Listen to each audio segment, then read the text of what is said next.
Alexandre Bacrot, le sexologue de Viva Plus est comme chaque mercredi à nos côtés. Bonjour Alexandre. Bonjour Jocelyne, j'ai hâte de venir en studio et de vous voir. La distanciation sociale, on doit encore la respecter ici à la RTBF et ailleurs, bien sûr. Toutefois, en ce qui vous concerne, avez-vous pu reprendre vos consultations? Eh bien, les consultations reprennent aujourd'hui. On peut recourir à vos services, aucun souci. Aucun problème, bien entendu, que ce soit au niveau de la sexologie ou de l'hypnose. Vos services, vous les avez offerts à Viva Plus et aujourd'hui, une fois encore, vous serez généreux.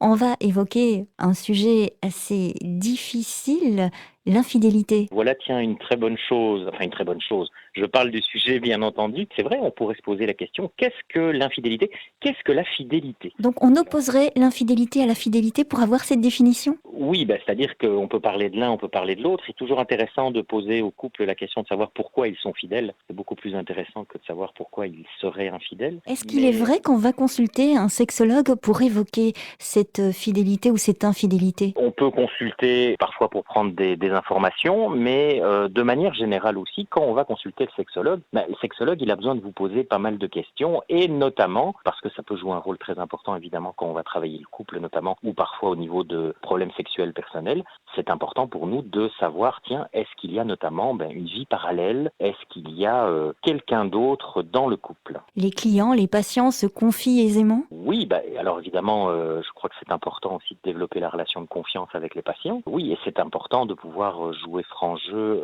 à ce niveau-là. Et toujours évidemment, je souligne 3 fois en rouge, en n'étant absolument pas dans le jugement, bien entendu. L'infidélité, faut-il ou non en parler avec son conjoint, avec sa compagne? La question est assez difficile, il est vrai. Et vous restez avec nous? Je suis toujours avec vous. Il est fidèle à Viva Plus, on le retrouve tous les mercredis pour évoquer des sujets liés à la sexualité. Alexandre Bacrot, rebonjour. Rebonjour Jocelyne. Alors on a levé un coin du voile tout à l'heure sur l'infidélité.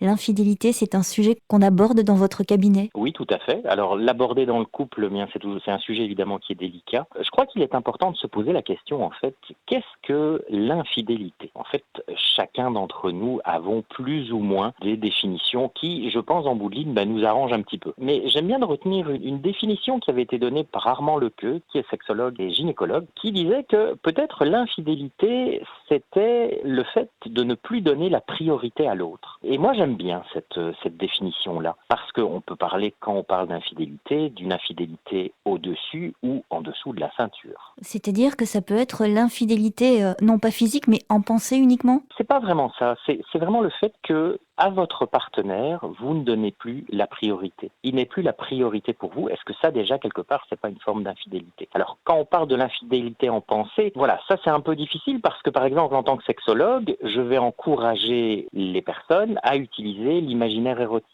les fantasmes. Et donc, parfois, le conjoint, la conjointe ne font pas partie des fantasmes. Et là, évidemment, on ne va pas parler d'infidélité. Et il y a infidélité à partir de quel moment? Ah, et ça, alors, ce serait très intéressant, en fait. Idéalement, Jocelyne, ne serait-il pas merveilleux de pouvoir faire en sorte que lorsque vous rencontrez un futur conjoint, conjointe ou amoureux, amoureuse, ce serait merveilleux de pouvoir déjà discuter de ça et de pouvoir dire, tiens, pour toi, qu'est-ce que c'est qu'être infidèle?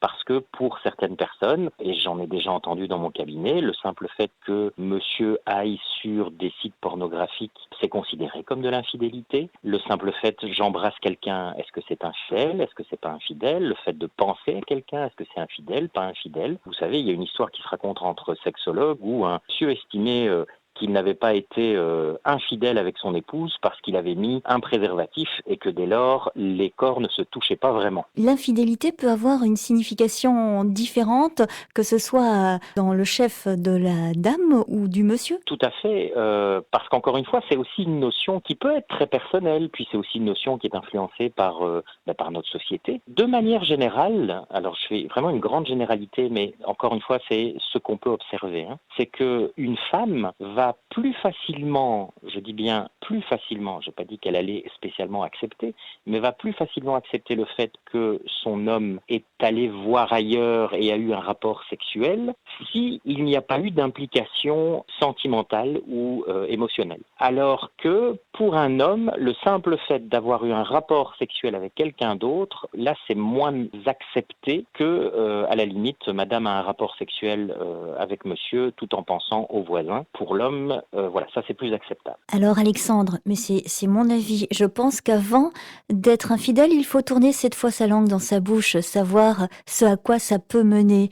On en parle après une pause en musique? Je suis toujours avec vous. Alexandre Bacrot nous accompagne cet après-midi sur Viva Plus. On parle de l'infidélité et justement cette question qu'on a tendance à se poser. Est-ce qu'avant de franchir le pas, est-ce qu'avant d'être infidèle, il faut bien réfléchir? Alors, il faut toujours réfléchir, bien évidemment, et à travers mes propos, je ne suis pas en train d'encourager à l'infidélité, on est bien d'accord, mais je dis toujours aux personnes, je pense qu'il faut vous poser la question avant de traverser la clôture, je pense qu'il faut vous poser de la question de savoir, est-ce que, une fois que ce sera fait, si vous vous connaissez assez bien pour vous dire, est-ce que je vais être capable de vivre avec ça, être capable de porter ce secret? Si la réponse est non, moi je vous déconseillerais peut-être de franchir le pas. Maintenant, voilà, une fois que c'est fait, alors les gens me disent parfois, oui, mais vous savez, j'ai beau me poser la question, avant de passer à l'acte, je ne savais pas y répondre. Mais ce qui est important, c'est de se dire aussi qu'une fois que vous franchissez le pas, je déconseille évidemment aux personnes par souci de faire en sorte de s'alléger la conscience, d'aller tout dévoiler au conjoint ou à la conjointe, simplement pour soulager son esprit parce que c'est trop dur à porter, parce qu'on s'est fait du mal. Moi, je déconseille évidemment d'aller en parler au conjoint ou à la conjointe, tout simplement parce que